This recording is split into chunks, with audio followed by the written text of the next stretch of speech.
Muy buenas noches, bienvenidos a Signo Pesos, la economía al alcance de su pantalla. Estos son los temas claves de hoy.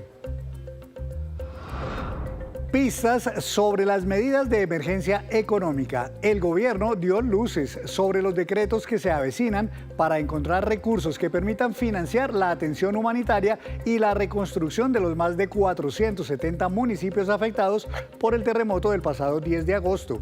En segundos les contamos en qué consisten las medidas y analizaremos sus alcances con el experto Diego Herrera Montañez. Habrá ayudas para familias, negocios e instituciones. Las medidas que contempla el gobierno incluirán subsidios para los miles de hogares damnificados, pero también apoyos y alivios para negocios, microempresas y otros establecimientos. Se planea además la rehabilitación de cientos de escuelas, hospitales, vías y otro tipo de infraestructura. Y avanza la discusión sobre la reforma tributaria distrital. La propuesta que está en manos del Consejo Distrital busca dotar a las autoridades de la capital de más de 1 billón de pesos. Hablaremos en minutos con el ponente de la reforma, Juan Manuel Díaz.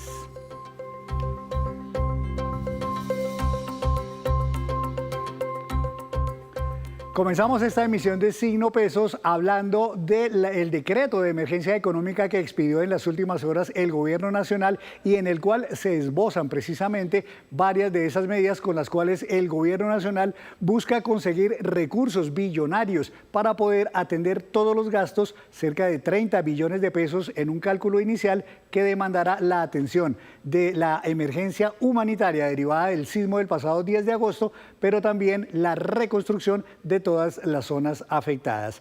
Para analizar precisamente estas medidas, quiero presentarles este informe que preparamos con mi compañera Nicole Buitrago sobre lo que contiene el decreto madre de la emergencia económica que fue declarada. Pues son varias las medidas que aplicará el gobierno en primer momento y que pueden habilitar a través de ese mecanismo de emergencia económica, pues la situación fiscal del país, lo ha dicho el gobierno, no es nada conveniente para la magnitud de esta tragedia y por eso, Henry, vamos a revisar cuál es ese primer balance que deja hasta el momento esta afectación, y es que son cerca de 476 municipios afectados, cerca de 5.449 personas, y si hacemos un resumen de las viviendas afectadas, 194.953 y cerca de 4.280 obras entre colegios, centros de salud y vías afectadas. Así es, Nicole, y como el mismo gobierno recuerda, esta es una tragedia mucho peor que la del terremoto en el eje cafetero ocurrido en 1999, cuando apenas se concentraron los daños en 17 municipios, solamente se afectaron unas 36.000 viviendas, bueno, solamente entre comillas, y cerca de 300 colegios y centros de salud que se vieron afectados, cifras muy inferiores a estas que vemos. El costo en esa época de reconstrucción fue aproximadamente 10 billones de pesos traídos a valor de hoy. Esta se estima que por lo menos serán unos 30 billones de pesos. Pues precisamente el primer punto que va a usar, Henry, el gobierno para atender esta emergencia, pues se trata del Fondo de Ahorro y Estabilización de ese Sistema General de Regalías. ¿Qué contempla el decreto? Que se usen estos recursos, pero a título de préstamo, y que se puedan financiar proyectos de inversión. ¿Qué representa? Así es, Nicole. Mire, el Sistema General de Regalías maneja entre el año pasado y aproximadamente unos 67 billones de pesos para diferentes proyectos en las regiones. Están todavía disponibles 13 billones de pesos que no se han comprometido, y a través del Fondo de Ahorro que lo maneja el Banco de la República hay allí guardados, esto era para épocas futuras, unos 8 billones de pesos. La idea es usar esos recursos a título de préstamo, como usted lo dice, para proyectos en estas regiones damnificadas. Proyectos de inversión, pero también el sector privado va a empezar a jugar un papel muy importante en esta etapa de reconstrucción, porque se va a ampliar el mecanismo de obras por impuesto. El decreto, Henry, contempla que empiece a realizar el sector privado estas obras hechas por empresas privadas, pero a cargo de sus impuestos o a cambio de estos impuestos, y que financien algunos proyectos de desarrollo social, por ejemplo, hospitales, escuelas, entre otros. Así es, son ese tipo de proyectos de infraestructura, proyectos, centros comunitarios. El CONFIS es el que normalmente autoriza qué tipo de proyectos, por qué valor y en qué regiones del país. La idea es que, por ejemplo, para este año hay aprobados proyectos por 1.1 billones de pesos mediante este programa de obras por impuestos. Todavía hay disponibles 270.000 millones de pesos que no se han ejecutado todavía. Esos podrían ser los recursos, pero se requiere habilitar ciertas ciudades que hoy todavía no están autorizadas para este tipo de programas, como son Cali, Pereira y Manizales. Para atender la emergencia. Ahora, la Sociedad de Activos Especiales, SAE, a través de ese fondo Frisco, pues también hará parte de la reubicación temporal de los damnificados. El decreto lo que ordena es que se puedan usar todos estos activos, dinero, vehículos y sociedades que el gobierno pues le ha incautado a la mafia o a los grupos criminales para utilizarlos en la etapa de reubicación. Y son muchísimos bienes, Nicole. Hoy la SAE administra cerca de 17.800 inmuebles. Estos son viviendas, locales, fincas, como usted mencionaba, e inclusive en julio de este año ya la SAE sacó para la venta cerca de 4.000 de estos inmuebles por un valor de 3 billones de pesos. Lo que se quiere entonces es los bienes que todavía están en administración, usarlos para ayudar, por ejemplo, a albergues, rehabilitación, exactamente, y también agilizar la venta de estos otros para que esos recursos se usen para los damnificados. Pero también se incluyó dentro del decreto al sector cooperativo financiero. Dice esta normativa que por la cercanía que tienen las cooperativas con los territorios afectados, pues que estén inscritas a Fogacop, deban extender esos servicios que le brindan a la población, pero ya incluye a los damnificados. Es decir, si yo no estoy registrada en una cooperativa, ¿puedo recibir esa ayuda? En las zonas afectadas, Nicola, hay cerca de 400 cooperativas que prestan servicios, pero es cerrado, es solamente a sus afiliados. La idea sería habilitarlas para que también puedan hacerles préstamos y otro tipo de beneficios que ellos prestan a personas que hoy día no están afiliadas a las cooperativas. Ahora pasemos al sector hotelero, también muy afectado por esta tragedia, y es que el Fondo Nacional de Turismo entra dentro del decreto a subsidiar temporalmente esa operación hotelera. ¿Cómo va a funcionar? Pues son cerca de 140 hoteles los que podrían estar afectados. Unos se derrumbaron, otros que están averiados, y los ingresos a todos estos que todavía están en pie se les cayeron en un 95%, de manera que la idea es darles a ellos algún apoyo para que puedan reabrir prontamente y los que quedaron destruidos poderlos reconstruir rápidamente. Pero el gobierno también determinó, Henry, poder reasignar de manera temporal ciertos recursos de Coljuegos. Hablan de un 25% de los premios que no han sido reclamados. ¿Es así? Así es, son esos que se llaman premios caducos, y es que mire usted, hay gente que se gana la lotería, se gana el chance y por alguna razón no se enteró, nunca fue a reclamar esos recursos. Esos recursos no se pierden ni quedan en manos de las loterías, esos recursos van por ley al sistema de salud. Lo que quieren es que se agilicen esos recursos y que cerca del 25% se destinen para atender a los damnificados, incluso en temas de salud que bien necesitados que sí están allí. Hay una duda que se están preguntando hoy los colombianos, y es si este decreto contempla por ahora impuestos para la población que está no afectada de esta tragedia y poder aportar a la reconstrucción y atención de las víctimas. En lo que se deja ver en el decreto madre de esta emergencia económica, no está contemplado todavía ni incrementar impuestos ni crear nuevos impuestos, que es una costumbre en otras emergencias económicas. Al parecer es una carta que el gobierno todavía no se quiere jugar, la está guardando, solamente si es necesario, de pronto apelaría a ese tipo de medidas. Y recordemos que este es hasta ahora el decreto madre, de ahí se van a desprender otras normativas. Este es entonces el decreto de emergencia económica que ha expedido el gobierno nacional. De ahí entonces se van a derivar muchos otros decretos ya para precisar y especificar con datos, con cifras, con modo de operación cada una de las normas que les hemos contado. Pero ¿qué tan efectivas son estas medidas que está anunciando el gobierno y eventualmente cuáles más están faltando acá? Pues quiero saludar para este análisis al doctor Diego Herrera Montañez. Él es investigador de la Universidad EAFIT. Doctor Montañez, bienvenido a Signo Pesos. Buenas noches. Buenas noches, Henry, y buenas noches a toda la audiencia y muchas gracias por la invitación. Doctor, ¿cómo ve ese paquete de medidas, al menos las que hemos contado aquí, que son como las más fuertes, inicialmente para buscar fuentes de recursos para financiar todo lo que se avecina?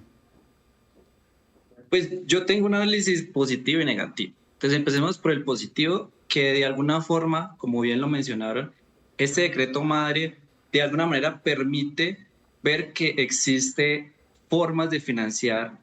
De alguna manera, recordemos que este desastre hay que refinanciarlo en diferentes etapas, la etapa de atenderlo, la etapa de pagar los daños que se cargaron, pero luego también toda la etapa de la reconstrucción, o sea que se necesita dinero que aproximadamente, en algunos cálculos de diferentes entidades, es aproximadamente 30 billones.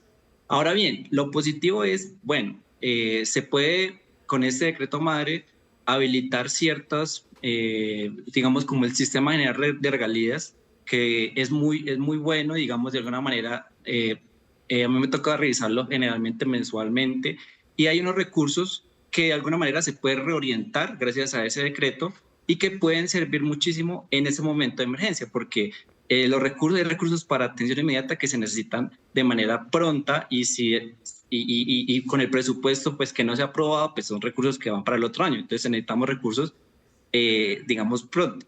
Entonces, por ese lado, bueno, lo de la creación de los fondos, que también ayuda muchísimo para la atención desde el punto de vista no solo de recursos, sino también de la capacidad que tienen como el Fondo Frisco para dar bienes y los fondos que mencionar. Lo negativo, digamos, de alguna forma es que uno leyendo el decreto, uno queda con la duda de que, bueno, esta es como una puerta de entrada, pero no está la cuenta de cobro. Entonces, en esta puerta de entrada tenemos esta caja de herramientas, se menciona que se tiene el sistema general de regalías, pero no se dice, bueno, exactamente, seguramente en los próximos decretos, con eso se abre, cuánto de regalías vamos a obtener para ello y cuánto de los otros fondos vamos a obtener para ello.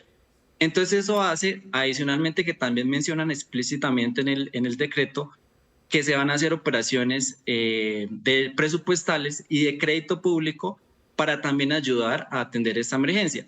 Pero no se menciona específicamente la fuente, el valor, entonces quedamos con esa pregunta. Claro, es que eso seguramente va a venir precisamente en los decretos que ya vendrán tal vez esta misma semana, algunos la próxima semana, donde, como decíamos, ya se le va a poner, digamos, el cuánto, el cómo, el dónde a cada una de esas medidas que hemos esbozado. Pero usted creería, doctor Montañez, que el gobierno nacional va a tener que salir a conseguir créditos, digamos, no querían endeudarse, no querían ampliar, pero ahora con esta tragedia creo que van a tener que echar mano de cuanto crédito internacional de pronto tengan por ahí. Incluso ya están haciendo colocaciones de test.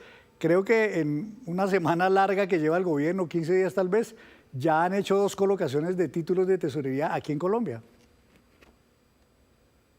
Sí, exactamente, digamos, esa era una de las medidas que explicita el decreto de las operaciones y casualmente ayer y hoy pues anunciaron esas operaciones de test que de nuevo, insisto que es por todo el contexto internacional, también por todo el déficit fiscal, el panorama fiscal que se tiene, todavía siguen siendo a tasas muy altas. La última operación de test de corto plazo fue al 12.5%. Para ponerlo en perspectiva, antes nos endeudábamos al 7 y el 8%. Entonces, lastimosamente, ya antes del terremoto estábamos en un terreno fiscal muy frágil. Ahora con este terremoto, pues tenemos un poco las manos atadas, pero eso no significa que no haya recursos de dónde sacar. Pero sí, como lo mencionas, seguramente, y como lo mencionó el decreto, se requerirá muchas operaciones de crédito público y pues ya se llevan 2 subastas en este nuevo gobierno, 2 subastas de TCO que son de corto plazo, por encima del 12%, por 900.000 millones de pesos, perdón, y los test de VR también con tasas reales entre el 5.8 y el 6%, que siguen siendo tasas muy altas, que son muy de largo plazo. Entonces, ahí lo más probable es que al conseguir estos recursos, vamos a obtener algunos, o como se dice, reorientar algunos recursos que ya se tenían del presupuesto, que recordemos que el presupuesto se está discutiendo de nuevo porque se devolvió, entonces ahí seguramente van a repriorizar, o sea, algunos gastos que ya se tenían van a repriorizar para mandarlos pues para la emergencia, por ese lado, y por el otro lado, pues recursos que se tienen como las regalías, seguramente también con, Claro. con este decreto vamos a obtener algunos recursos adicionales. Y el otro tema, doctor Montañez, que ha anunciado el gobierno nacional desde campaña es que no quieren crear nuevos impuestos. A la luz de esta emergencia económica que han decretado, pues efectivamente todavía no se incluye ningún nuevo tributo ni aumentar alguno que ya exista.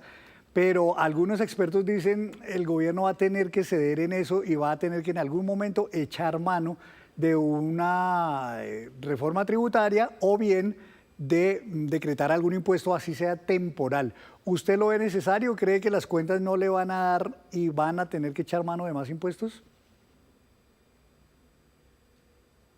Sí, efectivamente, incluso el nuevo ministro de Hacienda mencionó claramente que incluso podríamos tener un déficit fiscal con unos gastos récord en este año, por encima del 7%. Recordemos que el CARF lo estima en el 7.4%, que es un comité autónomo independiente. Y para poder resolver ese déficit fiscal, que tenemos unos gastos muy por encima de los ingresos, no hay, o sea, así hayas dicho en campaña de alguna manera que no vas a tocar los impuestos, va a tener que sacar mano en algún momento de esos impuestos, porque vea, o sea, lo que está pasando en ese momento es que en el decreto no menciona los impuestos porque existen mecanismos para, digamos, priorizar o remover, mover ciertas prioridades que tenías de gasto y los vas a mover al desastre. Ahora bien, el presupuesto es explícito y dice no soluciona el problema fiscal que tenemos. Ahora bien, estos recursos sirven para atender la emergencia, o sea, se van a habilitar contrataciones y todo ese tipo de cosas específicamente para atender la emergencia. Pero al simultáneo tenemos un problema fiscal que es ese déficit que venimos cargando desde hace varios años y que vamos a retornar a la regla fiscal. Entonces, irremediablemente va a llegar un momento que tendrá que plantearse, no lo llamarán reforma tributaria, seguramente ley de financiamiento, pero una forma de conseguir esos recursos a través de nuevos impuestos. Le haría una última pregunta, doctor Montañez. En el terremoto del eje cafetero crearon el impuesto, digamos que en esa época era el 2 por mil, que después se volvió 3 por mil y hoy ya está en 4 por mil. ¿Usted creería que un impuesto temporal podría ayudar mucho? Bueno, dicen que no hay nada más permanente que lo temporal, sobre todo en materia tributaria. Pero ¿creería usted viable que de pronto echen mano al menos de un solo impuesto a algo, o que por ejemplo el 4 por mil lo vuelvan 5 por mil temporalmente? La cuestión es, en Colombia precisamente, das el ejemplo perfecto de que a lo temporal se vuelve permanente. Entonces, a veces dar ideas de que, por ejemplo, un 5 por mil para atender la emergencia, digamos que el gobierno de alguna manera ve que existen los recursos y que necesitan esos recursos. Entonces, después de esta emergencia tan grave que tuvo pues el país en ciertas regiones, lo que hacen es seguir con ese mecanismo que les da ese dinero. Pues por eso no se ha desmontado, por ejemplo, el 4 por mil, y que, digamos, era una medida temporal y pues es 2026 y todavía sigue esa medida. Entonces, sería partidario de impuestos de alguna manera que sean netamente para atender la emergencia, que sean temporales, pero que sean temporales, que cuando se atienda la emergencia y se siga teniendo la reconstrucción, vaya específicamente para ello, pero no vaya para atender las finanzas públicas, porque para poder, digamos, retornar la senda fiscal y estabilizar nuestras finanzas públicas necesitamos más de racionalización del gasto y de una reforma más estructural de los ingresos. Claro que sí, pues bueno, vamos a esperar entonces. El gobierno anda en reuniones permanentes. Esta es una imagen precisamente de ese primer Consejo de Ministros que hubo ayer aquí en Bogotá.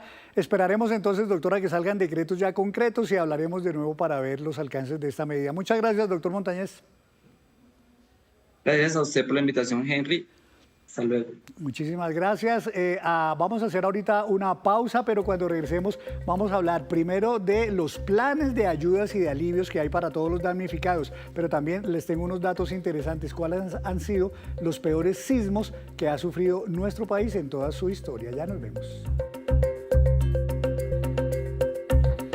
Gracias por mantenerse conectado con Signo Pesos. El decreto de emergencia económica expedido por el gobierno nacional anticipaba, como veíamos, no solo las fuentes de recursos para atender la tragedia, también anticipa planes. ¿Cuáles son esas ayudas, esos alivios para los miles de damnificados? Los beneficiarios principales serán familias que no tienen vivienda, la perdieron o que tienen su inmueble afectado, pero también habrá para negocios, trabajadores y propietarios de predios rurales.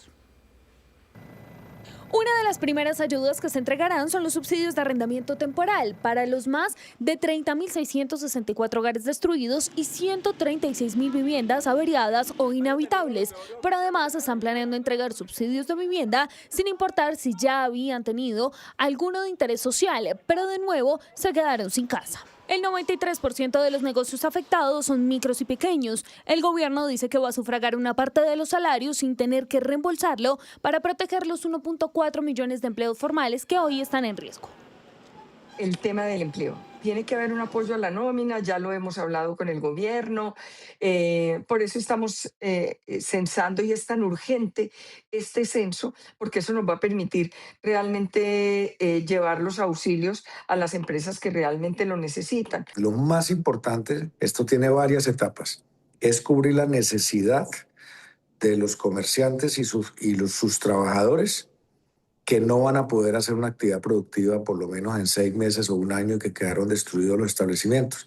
Eso se llama decretar, como está anunciado en el Fondo de Emergencia, un subsidio a la nómina. Además, preparan líneas de crédito de emergencia con tasas excepcionales, muchos de ellos liderados por Bancoldex y con créditos agropecuarios para atender la reconstrucción de vivienda e infraestructura rural. De los alivios, 1, tributarios, pero 2, el tema de créditos. Es muy importante, estamos sentados también en la mesa con Bancoldex, entonces se está mirando unas líneas de crédito a costo cero. Otro de los frentes tiene que ver con el sector hotelero. En el documento se habla de subsidiar temporalmente la operación de más de 130 hoteles afectados y más de 40 hoteles que cerraron por el sismo en las zonas declaradas en calamidad. Por reportes de daños graves deben cerrar su operación y hoy en día no están funcionando. Estamos hablando de cerca de 40 establecimientos en el eje cafetero y en el Valle del Cauca. Si nosotros vemos después los establecimientos afectados de manera leve o moderada y que no compromete la operación, que pueden continuar en la prestación del servicio, encontramos cerca de 130 establecimientos. El gobierno buscará recursos para los 352 centros de salud afectados, la infraestructura educativa que presenta daños, así como garantizar el suministro de los servicios públicos.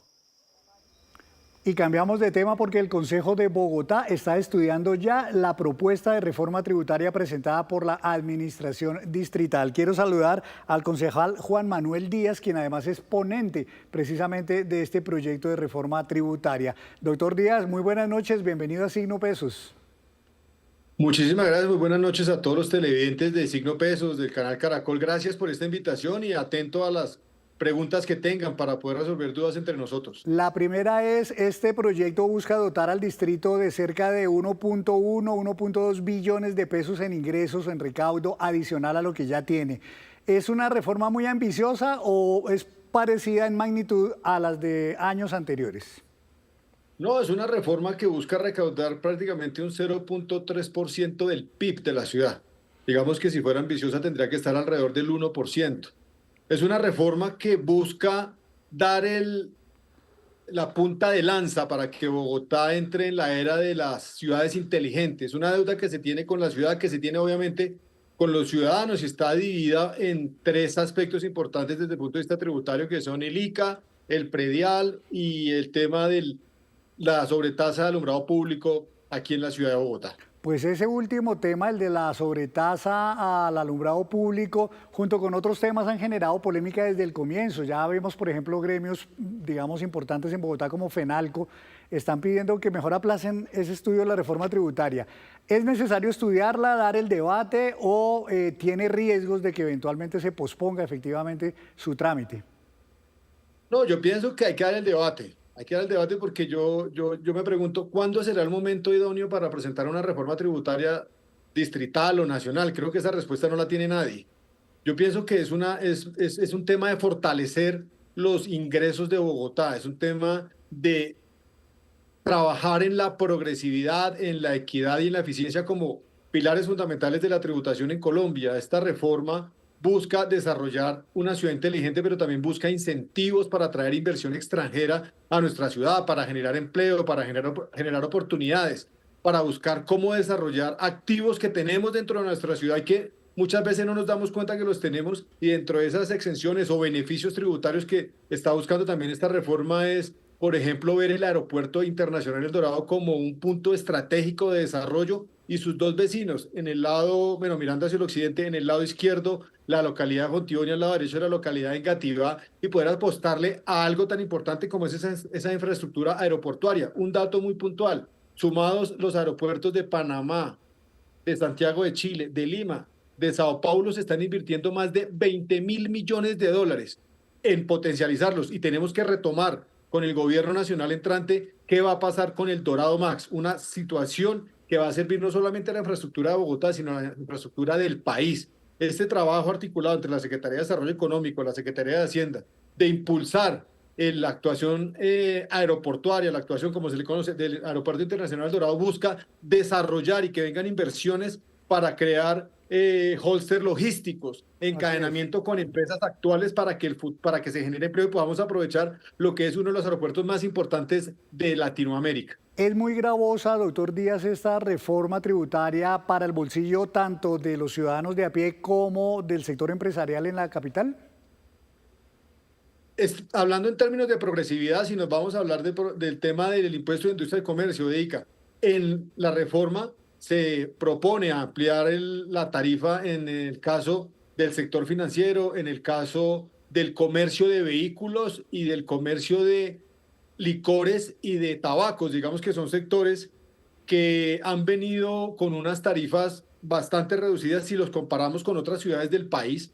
El caso del sector financiero, que es uno de los que más ha generado ruido porque pues es el recaudo más importante de esta reforma, son casi 700.000 millones de pesos que se recaudarían con una tarifa del 21 por mil, que grabaría aproximadamente a pesos de hoy 46 billones de pesos que tienen de ingresos el sector financiero aquí en la ciudad de Bogotá, y que iría en línea con lo que ha pasado en muchas ciudades del país. Porque debo citar un ejemplo, Bogotá se compara con otras ciudades, por ejemplo, no hay persona que no hable de lo que es el fenómeno de Barranquilla hoy. En Barranquilla la tarifa al sector financiero está en el 30 por mil.